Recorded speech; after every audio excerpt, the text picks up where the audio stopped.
Our reading for today is to finish off where we are in Haggai. So in Haggai chapter 2, from verse 10 to 23 to the end.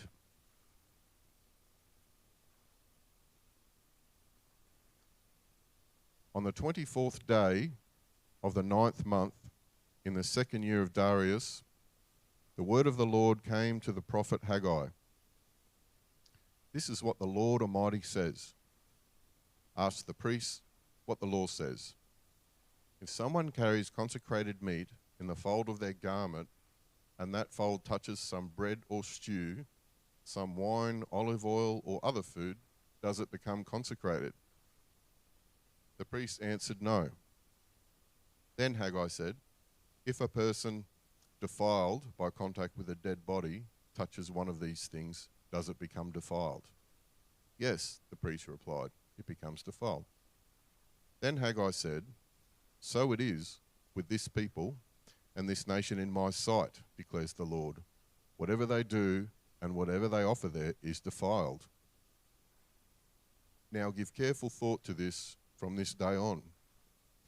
Consider how things were before one stone was laid on another in the Lord's temple. When anyone came to a heap of 20 measures, there were only 10. And when anyone went to a wine vat to draw 50 measures, there were only 20.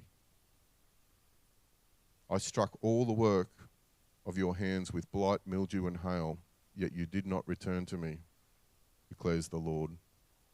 From this day on, from this 24th day of the 9th month, give careful thought to the day when the foundation of the Lord's temple was laid.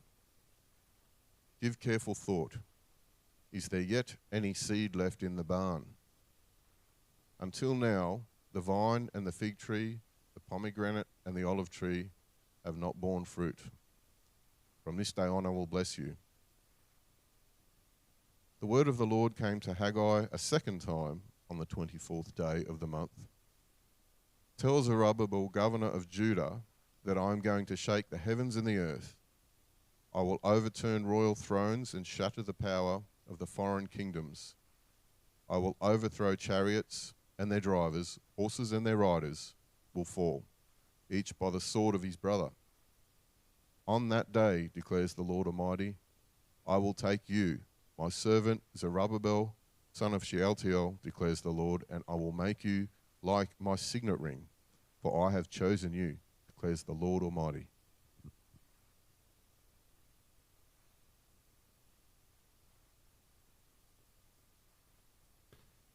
Thank you, Wayne, and good morning, church. It's good to... I've just lost my place. Oh, no. It's good to be back again, and this is the last in a short series of 4 in the book of Haggai. If you haven't followed the other 3, it'd be great to just to watch them, to follow up, and to see where it's at. Just a quick recap. Jono put this book of Haggai in its chronological context, in its place in the biblical story. The people of Israel, through the book of Kings and Chronicles, have walked away from God. They've done evil in the sight of God. He sends them off into captivity, destroys the city. They go into captivity in Babylon. They spend 70 years there in exile. And then God brings a remnant back to Jerusalem, back to the city to rebuild the temple which at that time is the dwelling place of God.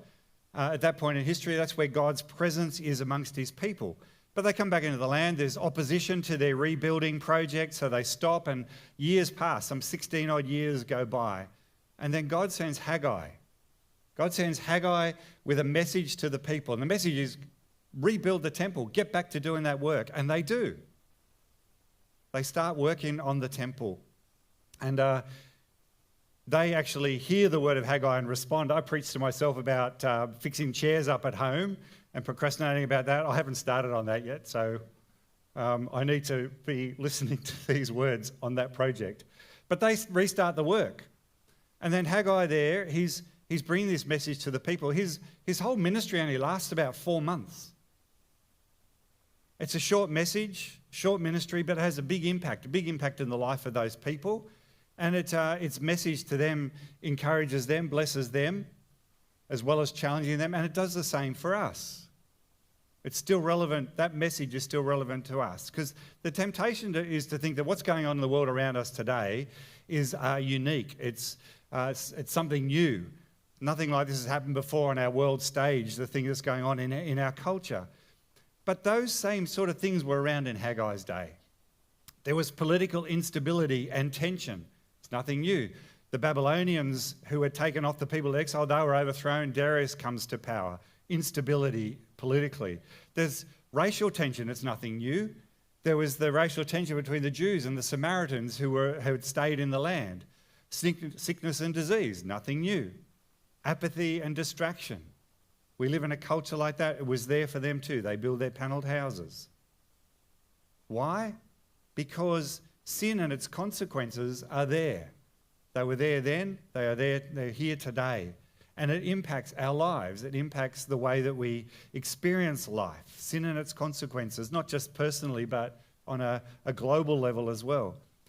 But the promises there that Haggai makes are nothing new. God is the God who makes promises there is the same God who makes promises now. He's kept his promises there. He'll keep his promises now. He's faithful. He was faithful then. He's faithful now. And so we pick up where we are in Haggai chapter 2 here. The people have responded. The beginning of the chapter there, we read that they've responded.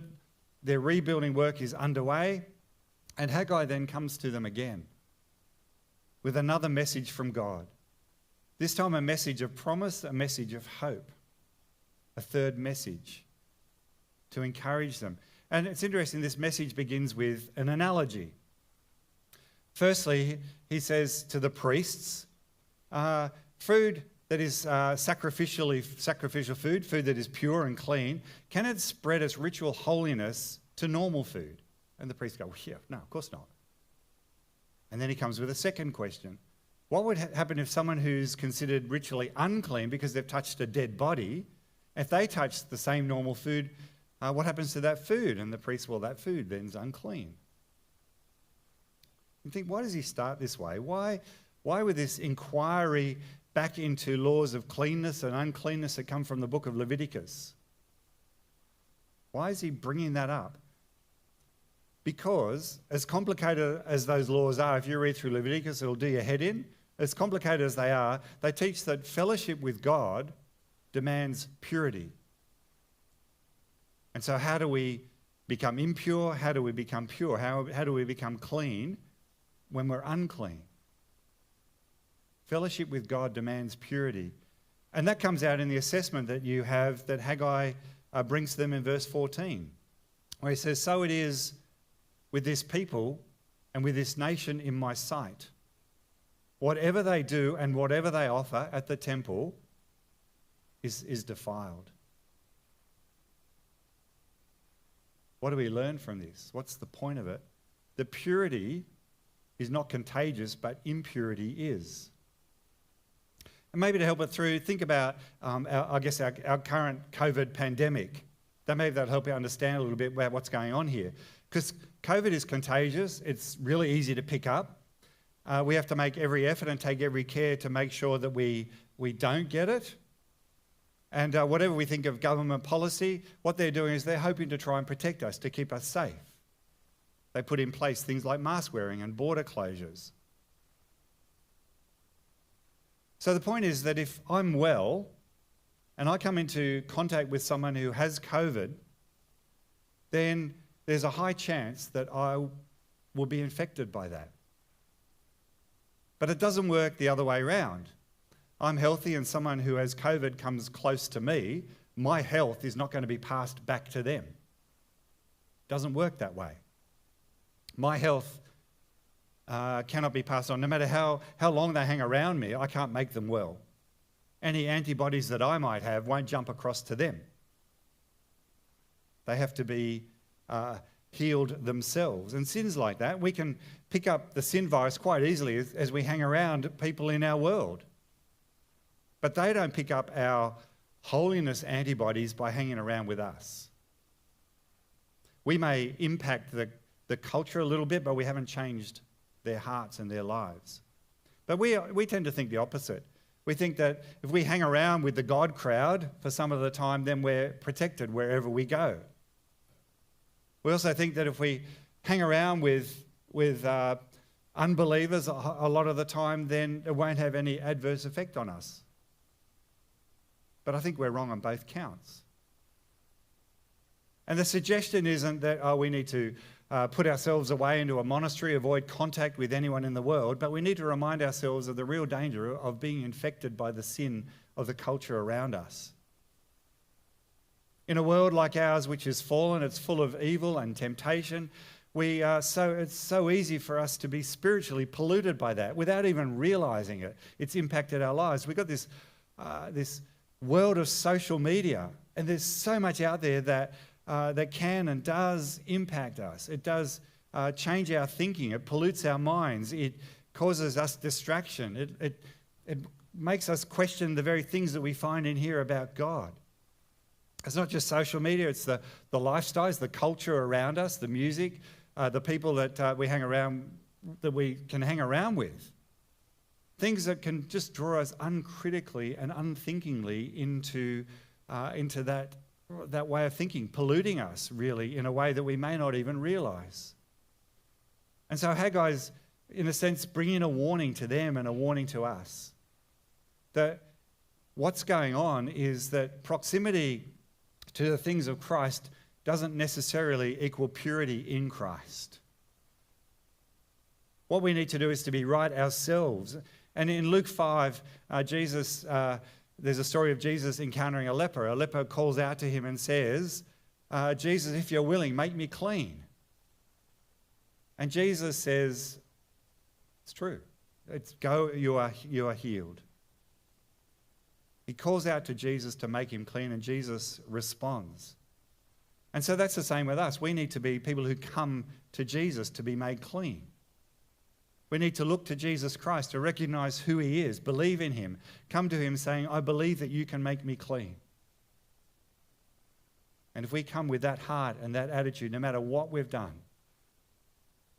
he's willing to say, you are clean, be clean. We need that sort of thing on the inside. I guess in a sense we need a vaccine. Repenting of our sins, trusting in Jesus Christ, that's the vaccine against the pollution and the sin of the world that can impact us. That and walking in personal holiness before Jesus, before God. And just hanging around with Christians won't do it for us. So the question is, how is it for you?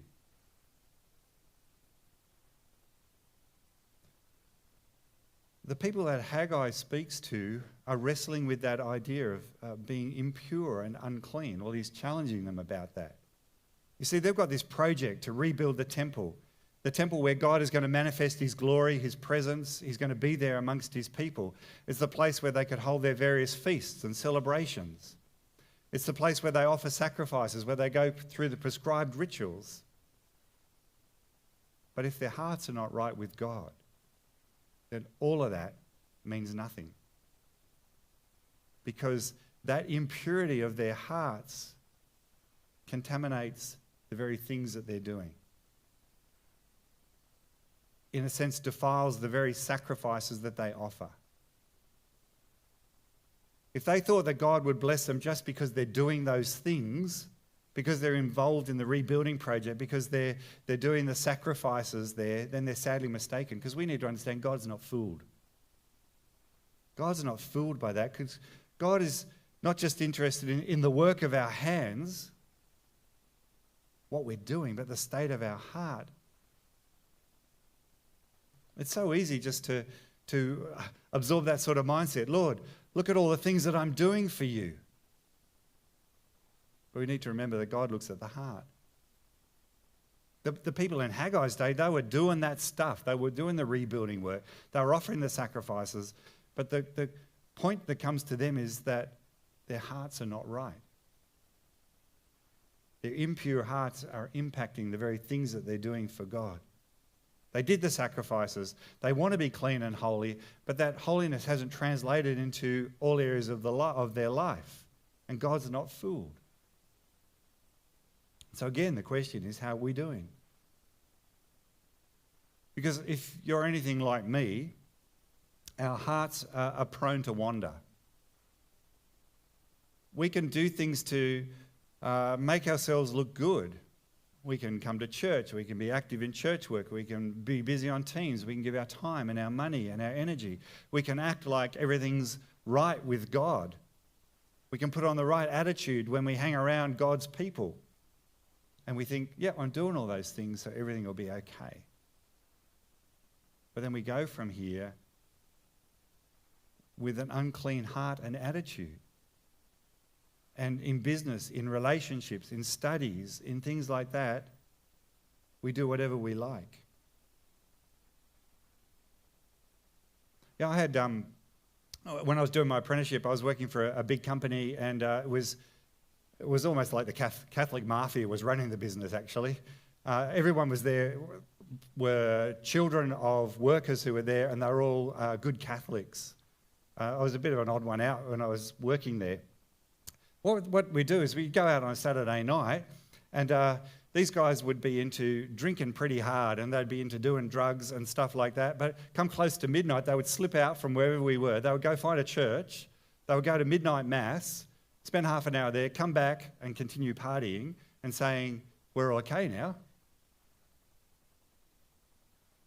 And they honestly believed they were. But God's not fooled by that. Thanks, Bernie. The people were deceived into thinking that things were right with God when they were not. So three times in these verses, Haggai calls them again to give careful thought. Think about how things are going. Think about why things are they are. Think about why you're continuing to struggle. And he points them back. He points them back to before the start of the temple rebuild. Because he's saying, give careful thought to the past, because that will give you confidence into the future. He says to them, learn from the past and let it change you now as you go into the future. Think about how things were before we even started work on the Lord's temple. How did it go for you? How are things going for you when you weren't walking in God's ways? How are things going for you when you were spending time building your panelled houses? And he says, it was going pretty poor, wasn't it? You had mildew, you had blight, you had hail. The crops that you had planted yielded so much less than you expected. Only half the grain. Only, 40% of the wine. They were going broke, economically and spiritually. Everything they touched seemed to turn sour. Nothing worked right, no matter how hard they tried. Because they weren't walking in God's way. And God was saying, all this was happening to you, yet you did not return to me. Through all of this, God's desire, God's heart was that the people would turn back to him. Would come back and say, God, help us. And that's a gift that we have too. We can look back and see where we've gone astray. We can, in some ways, see sin for what it is and the consequences of sin in things that we've done in the past. And I think what we can see, and even in a bit of an analogy here, we can see that sin can offer so much and deliver so little. They were planning so much and was delivering little. I think sometimes that happens with sinful activities or desires of the heart. It promises so much and delivers so little. And God says, turn back to me. Because he gives that assessment of their sinfulness and then offers hope. Offers a point of blessing in the future. The people were struggling here, unsure of God's grace, but they've been convicted of their sin. They've turned and they're stepping out in faith. And God's response in verse 19 is, from this day on, I will bless you. From this day on, I will bless you. You've seen the past. You're turning from it. Now have confidence in the future. I will bless you. It reminds us that there's no sin that God cannot forgive. Nothing that God cannot deal with and handle. For them, the temple was this symbol of God's inexhaustible grace. It's why it was so significant in their life. They come to the temple. They can come to the temple impure. They could leave their sins there at the temple through the symbols of the sacrifices. And all of that's pointing to Jesus Christ. That inexhaustible of grace of God that comes to us through Jesus. God extends that to us.